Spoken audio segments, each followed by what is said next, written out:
who has been, well, in prolific form across all three formats.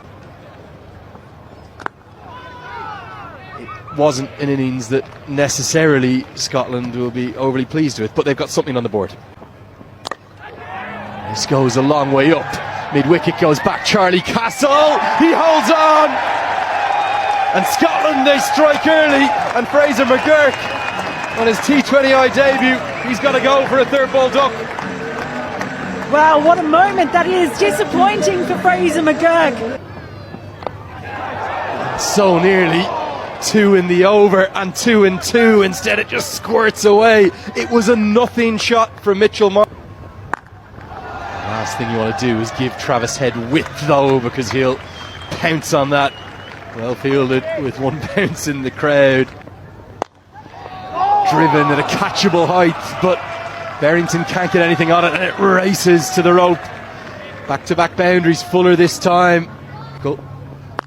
Problem is, Head pounces on width. Almost an action replay from a few balls prior. 4 more. Cut away, and it finds the gap. There's almost an eerie silence, isn't there, every time Australia hit a boundary, but this is a fine stroke. Big blow towards the leg side. Now there is a man out there, but it's over his head, and it goes all the way for 6. He's so dangerous. Because mid-on has come up into the circle, he'll club you down the ground. This is a batting exhibition from Travis Head. He's putting on a show here in Edinburgh.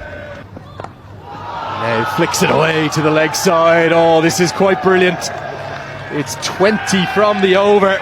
And it may well have been held in the crowd to go with it. 3 have been bowled. Australia. He's driven ever so elegantly. Not too much wrong with the delivery, but the perfect cover drive. Marsh now joining the party. Pulled powerfully. We're seeing something quite brilliant here from Travis Head. He's on an absolute heater. He's flown to 37 off 13 and monstrous. Smoked all the way. Going to be 6 more.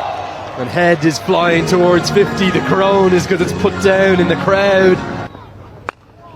And the 50s come up inside 4 overs, and you can add to that it's going to be 4 more. And Head goes to 47. Australia in cruise control. It's 57 for 1. Engine bowling. That has gone miles. Look out in the tennis courts, it might just have soared into them. Back of a length. Well, Mitchell Marsh, one of his favourite strokes, smokes it away for 6. Not where you want to bowl to Mitchell Marsh. Going to be back-to-back 6s. That is absolutely massive.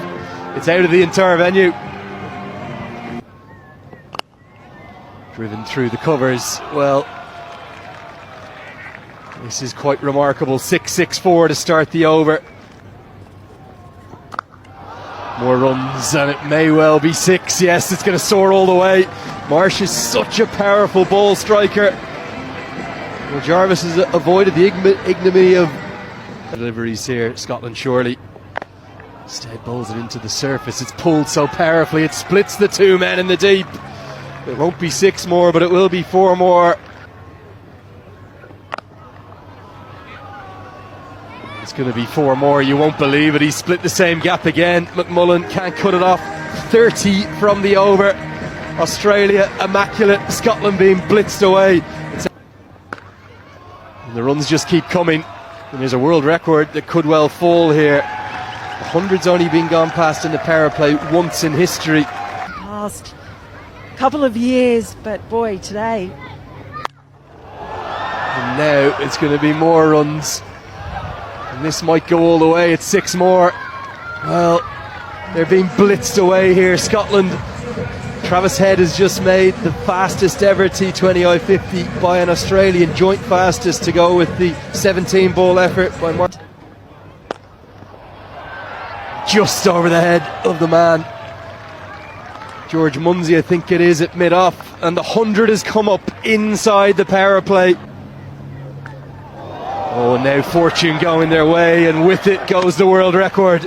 Australia have just posted the highest power play in the history of T20 international cricket. It goes past South Africa's 102 that came last year. Everywhere the ball goes, it's just going to the rope. And they're making it look so easy, these two. Hitting the ball with reckless abandon. Well, the world record will fittingly complete with a boundary. Nobody has ever made that many in a power play, and Travis Head has been the driving force behind it. With 6 bowled, it's 113 for 1.